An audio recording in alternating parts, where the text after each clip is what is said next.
कृष्णं कमलपत्राक्षं पुण्यश्रवणकीर्तनं वासुदेवं जगद्योनिं नौमि नारायणं हरिम्। ॐ वसुदेवसुतं देवं कंसचाणूरमर्दनं देवकी परमानन्दं कृष्णं वन्दे जगद्गुरुं। कृष्णं वन्दे जगद्गुरुं श्रीकृष्णं वन्दे जगद्गुरुम्। ॐ श्रीकृष्णपरब्रह्मणे नमः। अथ द्वादशोऽध्यायः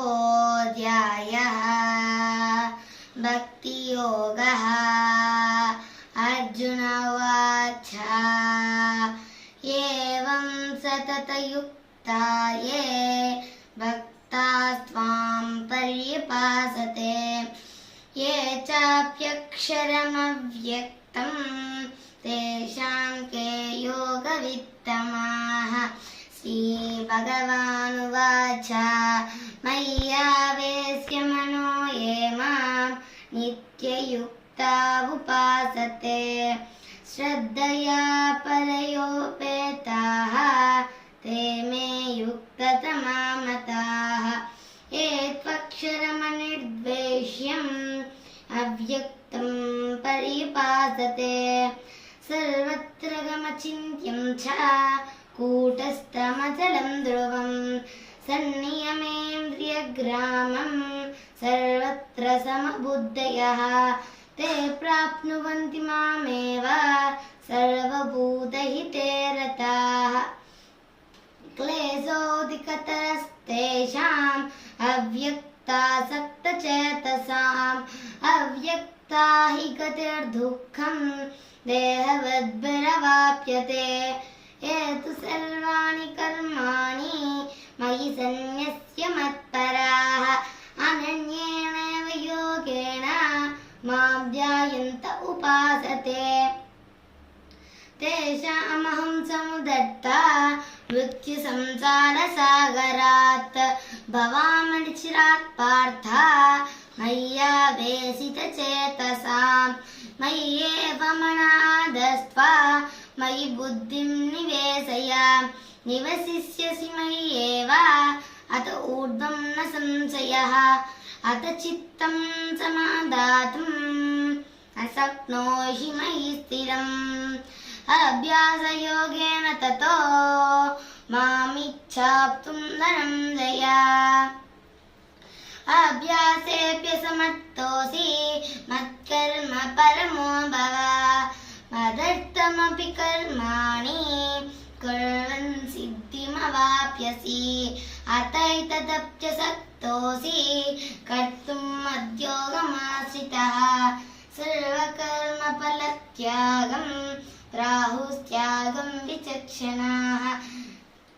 श्रेयो हि ज्ञानमभ्यासात् ज्ञानाद् विशिष्यते ध्यानात् कर्मफलत्यागः त्यागाच्छान्तिरनन्तरम्।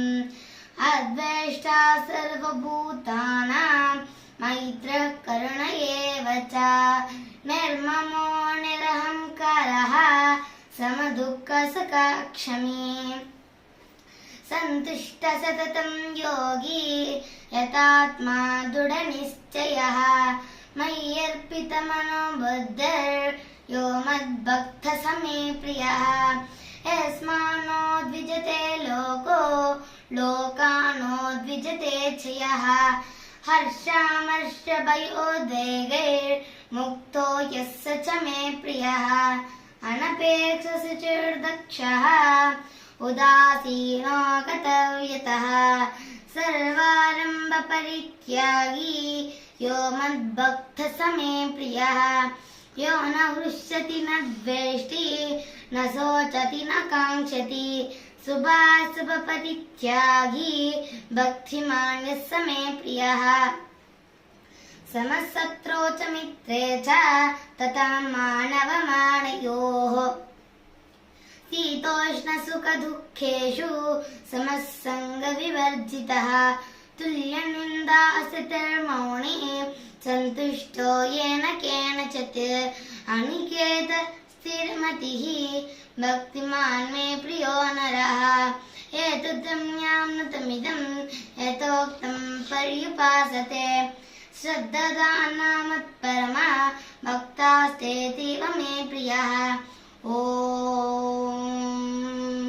तत्सदिति श्रीमद्भगवद्गीतासु उपनिषत्सु ब्रह्मविद्यायां योगशास्त्रे श्रीकृष्णार्जुनसंवादे भक्तियोगो नाम 12ोऽध्यायः।